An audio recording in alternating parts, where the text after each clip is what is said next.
Good evening, my dear students. Myself Soumya Hegde. This is Sankalp Learning Solution. Today we are discussing another subtopic in D and F block elements. Okay. That is trends in stability of higher oxidation states. Higher oxidation states of D and block elements are generally stabilized by electronegative elements like oxygen, fluorine, with the stability trend often increasing down a group for heavier atom. ಯಾವಾಗ ಅದಕ್ಕೆ atomic number ಜಾಸ್ತಿ ಆಗ್ತಾ ಹೋಗುತ್ತೋ stability trend ಏನಾಗ್ತಾ ಹೋಗುತ್ತೆ ಹೇಳಿ increase ಆಗ್ತಾ ಹೋಗುತ್ತೆ. So down group heavier element ಏನಾಗುತ್ತೆ ನಮಗೆ ಸಿಗ್ತಾ ಹೋಗುತ್ತೆ. ಅರ್ಥ ಆಯ್ತಾ? ಸೊ ಯಾವಾಗ ಹೆವಿಯರ್ ಎಲಿಮೆಂಟ್ ಲೈಕ್ ಮಾಲಿಬ್ಡಿನಮ್ ಇರ್ಬೋದು, ಟಂಗ್ಸ್ಟನ್ ಇರ್ಬೋದು, they are more stable. Group 6 elements are more stable as compared to group 3. ಯಾಕೆಂದ್ರೆ ಹೈಯರ್ ಆಕ್ಸಿಡೇಷನ್ ಸ್ಟೇಟ್ ಇದೆ ಅಂದ್ರೂ ಮಾಸ್ ಇನ್ಕ್ರೀಸ್ ಆದಂಗೆ ಕಂಪೇರ್ ಟು ಲೈಟರ್ ಕೌಂಟರ್ ಪಾರ್ಟಿಗೆ ಕಂಪೇರ್ ಮಾಡಿದ್ರೆ they are heavier. Okay. So fluorine and oxygen are element that stabilises the high oxidation state. ಏನಾಗುತ್ತೆ ಹೇಳಿ, they stabilises higher oxidation state ಅನ್ನ ತೋರಿಸ್ತವೆ ಅವು. Okay. For example titanium, okay, vanadium, chromium, ಯಾವ they represent highest oxidation state in the respective group ಅಲ್ವಾ. But plus MN ಅನ್ನ compare ಮಾಡಿದ್ರೆ fluorine ಅಥವಾ simple halide they do not show respective oxidation state in stabilised state ಅಲ್ವಾ. So in case of copper ಅನ್ನ compare ಮಾಡಿದ್ರು Cu1 ಗಿಂತ Cu2 more stable ಇರುತ್ತೆ in aqueous solution ಅಲ್ವಾ.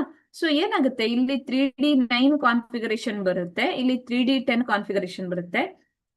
ಏನ್ ಮಾಡುತ್ತೆ, ಹೆಚ್ಚು ಹೆಚ್ಚು ಇಲೆಕ್ಟ್ರಾನ್ ಅನ್ನ ಲಾಸ್ ಮಾಡ್ಕೊಳಕ್ ಏನ್ ಮಾಡುತ್ತೆ, ಅದಕ್ಕೆ ಹೆಲ್ಪ್ ಮಾಡುತ್ತೆ ಅಲ್ವಾ. Okay. Next variable reactivity. Transition metal display diverse reactivity. ಯಾಕೆ ಹೇಳಿ ಅಂದ್ರೆ with some being highly reactive, other are relatively inert. ಏನಾಗಿರ್ತವೆ ಹೇಳಿ, ರಿಲೇಟಿವ್ಲಿ ಇನರ್ಟ್ ಆಗಿರ್ತವೆ. ಈಗ ನಾವು ಕೆಲವು ಕಂಪೌಂಡ್ ಅನ್ನ ನಾವು ಕನ್ಸಿಡರ್ ಮಾಡಿದ್ರೆ they are highly reactive, picture ಅಲ್ಲಿ ತೋರಿಸಿರುವಂತೆ. ಕೆಲವು ಕಂಪೌಂಡ್ ಆರ್ ಮಾಡರೇಟಿವ್ಲಿ ರಿಯಾಕ್ಟಿವ್ ಆಗಿರ್ತವೆ. ಓಕೆ. ಇನ್ನೂ ಕೆಲವೇನಿರ್ತವೆ ಇನರ್ಟ್ ಇರ್ತವೆ. ಈಗ ನಾವು ಗೋಲ್ಡ್ ಅನ್ನ ಕನ್ಸಿಡರ್ ಮಾಡ್ಬೋದು, ಅಥವಾ ನಾವು ಪ್ಲಾಟಿನಮ್ ಅನ್ನ ಕನ್ಸಿಡರ್ ಮಾಡ್ಬೋದು. ಅವೆಲ್ಲ ಏನು ಏನಿರ್ತವೆ, ರಿಲೇಟಿವ್ಲಿ ಇನರ್ಟ್ ಇರ್ತವೆ. ಸಪೋಸ್ ನಾನು ಐರನ್ ಅನ್ನ ಕಂಪೇರ್ ಮಾಡಿದ್ರೆ ಅದು ಮಾಡರೇಟಿವ್ಲಿ ರಿಯಾಕ್ಟ್ ಇರುತ್ತೆ ಅಲ್ವಾ. ಈಗ ನಾನು ಮೆಗ್ನೇಷಿಯಂ ಅನ್ನ ಕಂಪೇರ್ ಮಾಡಿದ್ರೆ ಅವೆಲ್ಲ ಏನಿರ್ತವೆ ಹೇಳಿ, ಹೈಲಿ ರಿಯಾಕ್ಟಿವ್ ಇರ್ತವೆ. ಓಕೆ.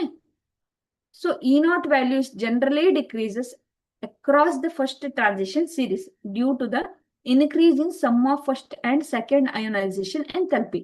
ಅಂದ್ರೆ ಒಂದು ಮೆಟಲ್ ಇದ್ರೆ ಅದರಲ್ಲಿರೋ ಒಂದು ಇಲೆಕ್ಟ್ರಾನ್ ಅನ್ನ ನಾನು ತೆಗೆದು ಅದನ್ನ ಮೆಟಲ್ ಪ್ಲಸ್ ಅಯಾನ್ ಆಗಿ ಕನ್ವರ್ಟ್ ಮಾಡಕ್ಕೆ ನನಗೆ ಎಷ್ಟು ಎನರ್ಜಿ ಬೇಕಲ್ಲ ಅದನ್ನ ಅಯೋನೈಸೇಷನ್ ಎಂಥಾಲ್ಪಿ ಅಂತೀವಿ. Gaseous atom. Okay. Gaseous atom ಅನ್ನ ಮಾಡಕ್ಕೆ ನಂಗೆ ಎಷ್ಟು ಎನರ್ಜಿ ಬೇಕಲ್ಲ ಅದನ್ನ ನಾನು ಎಂತ ಕರಿತೀನಿ, ಅಯೋನೈಸೇಷನ್ ಎಂಥಾಲ್ಪಿ ಅಂತ ಕನ್ಸಿಡರ್ ಮಾಡ್ತೀನಿ. ಓಕೆ. ಸೊ ನೋಬೆಲ್ ಕ್ಯಾರೆಕ್ಟರ್ ಏನು, some transition metals like copper they have E0 value and considered noble because they are least reactive. They do not easily oxidize acids. ಕೆಲವು ಏನಾಗಿರ್ತವೆ, ಕೆಲವು ಕಾಪರ್ ಅಥವಾ ಇನ್ನೊಂದು ಎಲ್ಲ ಏನಿರ್ತವೆ Nobel ಇರ್ತವೆ, ಅಂದ್ರೆ they do not easily oxidised by acids.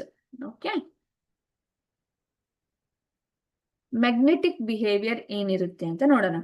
So magnetic behaviour ಹೆಂಗ್ ತೋರಿಸುತ್ತೆ ಹೇಳಿ, ಡ್ಯೂ ಟು ದ ಏನಿರುತ್ತವೆ ಹೇಳಿ, unpaired electron. The orbital angular magnetic moment is small in the first transition element. ಯಾಕೆ ಹೇಳಿ, ಬಿಕಾಸ್ ಆರ್ಬಿಟಲಿನ ಕಾಂಟ್ರಿಬ್ಯೂಷನ್ ಏನಿದೆಯಲ್ಲ ಅದು ತುಂಬಾ ಕಡಿಮೆ ಇರುತ್ತೆ ಅಂಡ್ ಕ್ವಿಂಚ್ಡ್ ಬೈ ಎಲೆಕ್ಟ್ರಿಕ್ ಫೀಲ್ಡ್ ತುಂಬಾ ಕಡಿಮೆ ಇರುತ್ತೆ.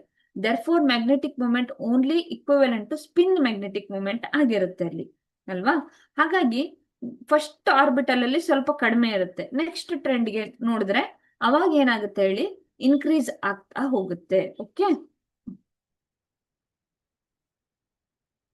Thank you.